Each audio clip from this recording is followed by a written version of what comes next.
Hey guys, Trevin here, Gearshift Garage, and I'm here with Chris Martin and his new bike. Tell us about this thing.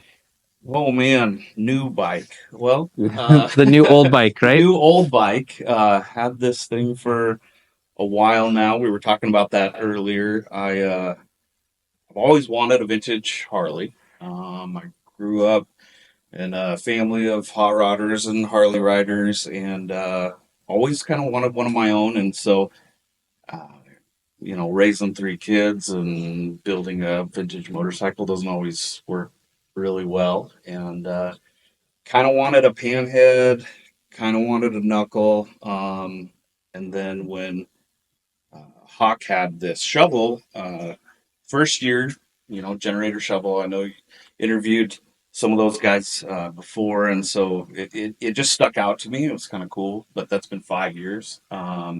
And it was a roller when I got it. And Yeah, so how did you, yeah. so 5 years ago, how did you find this thing? Where All was it? right. So Hawk here at Vintage and his buddy Chuck, they pulled it out of a storage unit, and it had been in a storage unit for a super long time. And I mean, you'd have to ask them for sure. I know it was like in the 80s. I think it got shoved in there, right? So they pulled it out, and Hawk actually wanted the motor to build the pure nastiness bike. So the motor that was originally in this bike is that motor right there in the Oh, old bike. crazy. And so he pulled it and built that motor, and so he pulled the engine, transmission, all that kind of stuff out. And it was sitting over in the corner of the shop over here, and they moved locations into this building, and they had a grand opening. And I was there, and I saw it sitting in the back, and I knew it was old, but I wasn't sure what it was because like I said, I really wanted like a duo glide or hydroglide or something in the pan head. And I like the look of classic big whites and that kind of stuff. And so it was sitting over there, and it didn't have any motor or transmission or anything in it. And so I started talking to those guys about it, and they made me an offer I couldn't refuse on getting into a vintage motorcycle, it being a '66 Jenny Shovelhead, and that's the first year Shovelhead. And so it's kind of an interesting deal because a lot of the parts, the frame is Mark 65. There's a lot of things. It was the last run of the panhead into this first generation Shovelhead, new motor design, and all that kind of stuff, which intrigued me. Like to have the first year of something, even though it wasn't a panhead, I was like, dude, this is super rad. And my uncle had a Shovelhead, my grandpa had a Shovelhead. Like it just had some cool family stuff for me too to build one. And so it was just going to be a rider, and it was not gonna look like this, right? So we were gonna throw it together and we got another '66 motor, and we were gonna just build that, throw it all back together, and get it going. Well, 5 years later. 5 years later, right? Hawk was just building some incredible show bikes and traveling the world, and I wanted to do as much as I could myself. I love building stuff. I've got a couple of hot rods at home, and I work for Napa here in the Flathead Valley, and so I'm just a gearhead all the way through. So I wanted to do as much as I could. So I rolled it home and stripped it back down to the frame and painted the frame, and we found out that one of the wheels was super trashed and broken uh, spokes, and so we so we got new wheels. So that's where it started, right? We got new All wheels, always starts and with wheels, huh? gearhead guys know you get new wheels, and then everything else starts to kind of look like eh. And so we got the wide whites put on, got the wheels put, made it back into a roller. Hawk rebuilt the star hubs, which are pretty cool. Got it back to a roller, and then it kind of stalled for a little bit because we were waiting on getting the motor built and stuff like that. And it's working with friends. You're working on what time works for them and Right. you, and so we got to a point where I wanted to clean out the original tanks, the gas tanks. And we found out, Gaden helped me. We were looking at the inside, trying to figure out what we needed to do. And the one was just full of rust. I mean, and what we found out happened, looking at it, it had actually had two bullet holes go through it. and which I would love to hear a story if anybody knows what happened there. But it had two bullet holes go through it, and they welded it up, but all the slag from welding it up had dropped all inside the tank and just rusted as soon as all the fuel was gone, and it just started. There was just a Sure. ton of rust jacking in there, and really couldn't figure out a way to fix it. So ended up getting another set of tanks. Well, then, of course, those tanks don't match the two fairings that were originally on there. Got So it. So now we got to paint it. now we got to paint it, right? So we got paint. So that's what I love. That's one of my areas of expertise. It's what I do for now. I sell paint body stuff, and so I wanted it to look as original as possible. And so in the 60s, they had Harley had what's called hi-fi colors. So they had hi-fi blue, hi-fi green, hi-fi red. They had all these, and what it was a lacquer candy paint. Well, you can't really get lacquer candy anymore, nor would I want to put it on a new build per se. And so I tried to match as best I could off the holding paint chips up to the internet to try to match hi-fi blue because I just really liked that color.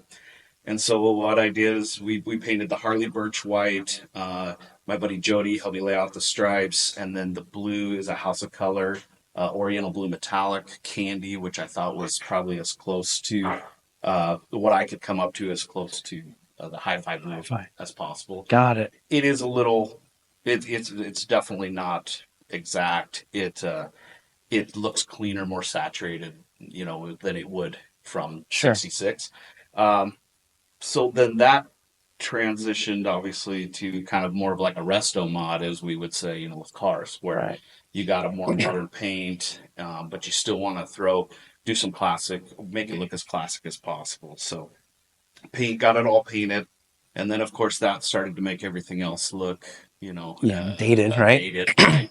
And so spent hours and hours. I spent hours polishing all of the aluminum, really just taking it 320, 406, go wool pad, trying to get all the aluminum to look as nice as I could with chrome. Had to end up buying some new chrome pieces, even though I wanted it to stay as much original as possible. Some of it, the chrome was just so far gone. I mean, you put it up to new paint, it just looked terrible. So Sure. we did the True Dual exhaust, but other than getting rid of the squash pipe and doing the True Dual, we try to keep the exhaust looking like it would have, as far as the type of muffler. Um, and so it just kind of 5 years later, we got to where we all had some time. I came down during Christmas for a number of days and scrubbed engine parts like crazy. I mean, my back hurt so bad standing in the parts washer, scrubbing out cylinders and pistons that from '66, and got all of that, got it all cleaned up, got the engine all painted, done all the things like that, so that Jason and Hawk could get it put back together. Hawk rebuilt the transmission like 2 years ago. I mean, it's set for in Sure. stages, obviously, for 6 months here and 6 months there. We're finally down to where it's running and figuring out some little details. Yeah. So this is like you said earlier, this is like the first time you've really seen it put together, Yeah. running. Yeah, I've seen this is the longest I heard it run was just a little bit ago.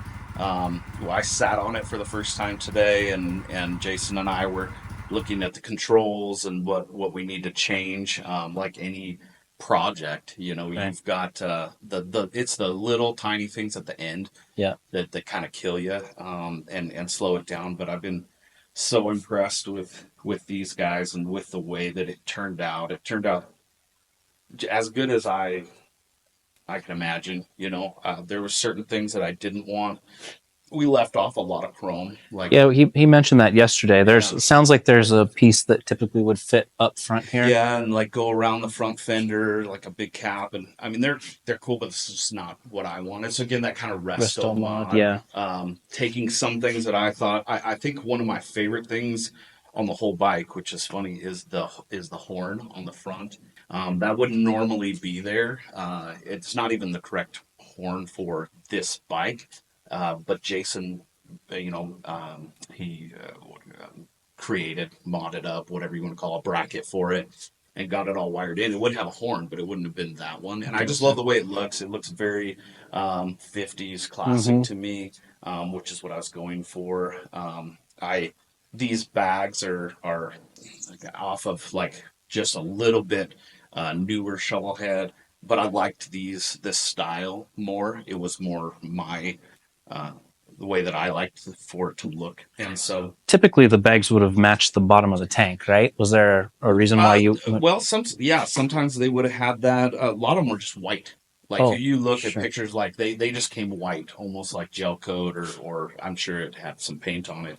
Um, but there was these ones, and then there was some earlier ones that would have been specifically for a panhead, kind of like a bubble bag, and they're cool, but they just aren't me, right? Yeah. So again, another like little bit of like, hey, I want it to be close to 66 as I can without getting like really, Right. really, really picky about Yeah. it. Yeah. There would have been like some chrome stuff on the rear fender as well, and some brackets that I'm like, it's just too much. It's not me. Yeah. And that's kind of what I built this bike.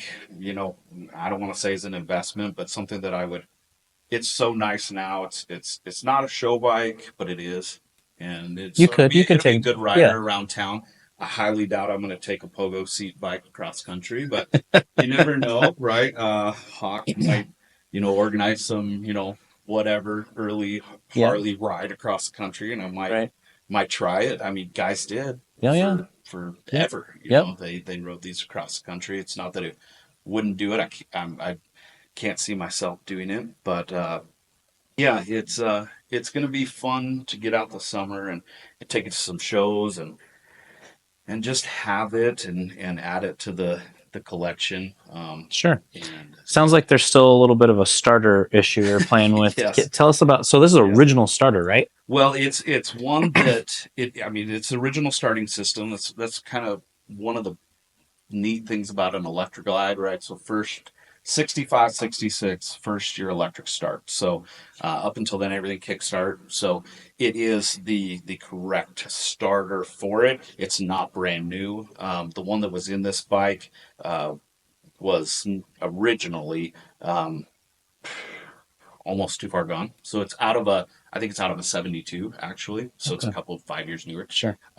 But we do have some alignment issues that we got to take care of because it's a super long start right now when you're electric starting it. The hard part is, or hard or cool part, however you want to look at it, is that 66, 7, and 8, they have this style primary cover, and there's no access to it. Like on a normal newer primary cover, this here has an access panel that you Oh can yeah. get to, and the Like a derby cover derby comes cover. off. Yeah. Yeah, and it comes off, and so you can get in there and you can adjust everything. Well, this doesn't. And as Hawk would say, Harley, in their infinite wisdom, thought it'd never have a problem, right? So, so now we have to take this back off, which means we got to take this, we got to get Yeah. Yeah. back in there and look at it. We've actually, Jason and the guys at Vintage have one of these covers that's got a cutout here. So we'll Oh, put that back on so that you can you can actually watch look it. at the Bendix and look at, see, and Got it. make sure everything gets shimmed Yeah, up because right now it sounds like correctly. it's got a spool forever, and then the Bendix Forever. finally kicks in, and then Finally it just catches. fires. It Yeah, fires up.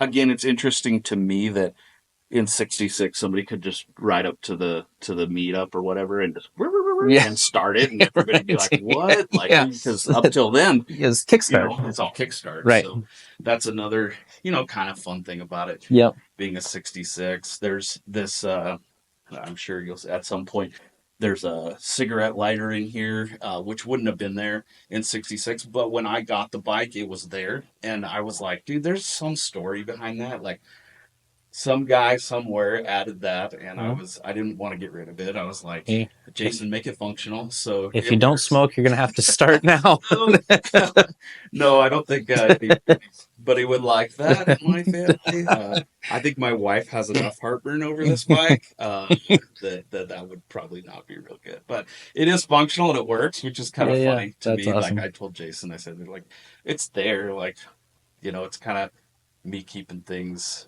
an homage to the previous owner Right. about it. When we started this build, my kids were like 9, 6, and 2, 3. And so I had this like thought that I bought like this cover right here, like thinking that the kids would sit on it. They're all like ginormous now, 14 and 11. It's And been so long. They've grown up. They're so in college. I bought like a little helmet that probably doesn't fit any of them now. I'm gonna have to sell that. Oh I man. thought I thought this build was gonna be, we were gonna slap it back together. Literally, like the whole plan was just that other 66 motor they found. We'll rebuild that. We'll throw it all back together, and it'll be kind of a patina rider. Yeah, yeah. Just be a whatever. And then it turned into more of a Right. show bike or a really nice rider. Restoration, yeah. The restoration, resto mod, whatever. And so the kids, yeah, they're excited to ride, but I'm gonna have to get one of the big ugly buddy seats, the big giant. They're old enough now; they can ride it on their own. Yeah. But my youngest is super excited to ride on it with me, and so it's gonna be fun. Yeah, that'll be awesome. It should be. You never know what's going to happen in life. I'm hoping, pass it down to one of them someday. Yeah, but you never know. It could plans change and things happen. But that was really the goal, is to kind of. I don't have a big 401k set aside or a big retirement thing, and so what I leave to them, I've got a couple of cool cars and some other stuff, and adding this in and be something that they can, Yeah, for sure. hopefully have, and we'll see which one of them really embraces it and right. loves it, and but that's the hope. So, Heck yeah, man. Well, it's awesome. Thanks for sharing it with us. yeah, absolutely. And we're excited to it's been really great. Excited to see you on the road. Yeah, for sure. This summer on the road. Not next year. No, we're doing it. Yes. All right, cool, man. Well, thank you. Yep. Appreciate you having me on the channel. Yep.